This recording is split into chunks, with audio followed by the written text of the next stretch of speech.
She cheated on me, so I had a threesome with her former ex-boyfriend and the guy she cheated on me with. Okay, guys, I need you to listen to this nuclear revenge story and tell me if he went too far. Reddit username peer_pepper3666. To clear up any confusion that might come up, you have to know that this story is by a bisexual man. A few years ago, my ex-girlfriend cheated on me with another guy.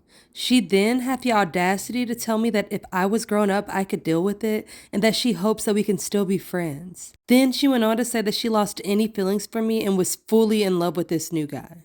If she hadn't said that, I probably wouldn't have made up this plan. But now I had to teach her a valuable lesson. I was in a depressed state for a long time and couldn't bring myself to delete her number. And she thought I was her friend now. She started to send me pictures of her and her new boyfriend with laughing emojis. She didn't even care about how much she had hurt me. Then, one day while I was going through Tinder, I found someone who was quite familiar. Her new boyfriend. Of course I wouldn't tell her that her boyfriend is on Tinder. In fact, I matched with him, which was quite surprising because I thought he was straight, and we started up a conversation. He didn't know who I was. She never told him that she was in a relationship while she was flirting with him. But this was perfect. We had longer conversations and he told me more and more about him. Over the weeks, we kept talking more and more, and now I had a plan. I suggested that we could meet up at a bar. He agreed. Keep in mind, he's still in a relationship with my ex-girlfriend at the time. When we met, we had a great time, and one date became many dates. It took me a few months, but then I got him to the point where he developed feelings for me, and it was a full-blown affair. What he didn't know is that I got in contact with my ex-girlfriend's former ex-boyfriend as well. He broke up with her because he came out as gay. I was in contact with both guys. The ex-boyfriend and I got along very well. In fact, I made him a close friend of mine. In our conversation with my new boyfriend, we talked about sexual desires and he told me he always wanted to have a threesome, so I suggested one with the gay ex-boyfriend. So I asked the gay ex-boyfriend if he wanted to become the third one, and to my surprise, he said yes. I'm honestly still surprised about how all of this worked out with her not noticing anything. But it did, and it came to the day when I decided to go nuclear.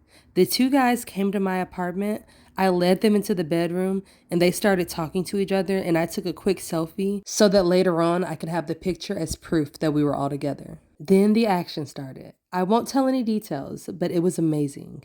A few days after the threesome, I told my new boyfriend that I didn't want to be in an affair anymore and that he should either break up with her or I'm gonna break up with him. I knew it was hardcore manipulative, but I had a plan and I had full control over him. He actually ended up breaking up with her and throwing her out. I even got him to move out of his apartment to move in with me, meaning that she lost both her home and her boyfriend. But I wasn't done yet. After all of that, she texted me with crying emojis that her boyfriend dumped her and that she regrets leaving me. I said, "Your boyfriend? Are you talking about this guy?" I sent her the selfie I took. She called and texted me several times, but I ignored her. My plan was almost successful. There were only 3 things left that I still had to do. The first was I told her mother, who hates infidelity more than anything because her father cheated on her mother with another woman. Her mother was angry but thanked me for telling her. From what I've heard, her mother has completely cut her off. But honestly, I don't know if that actually happened. But it would be funny if it did. The second thing I did was dumped him because unfortunately for him, he was a cheater too, and I hate infidelity as well. The last thing I did was going out with the gay ex-boyfriend. After a few dates, we got together and we're still a couple. In the end, I destroyed both her and the guy she cheated on me with and couldn't be more proud of myself. So did this guy go too far or did she just get what she deserved?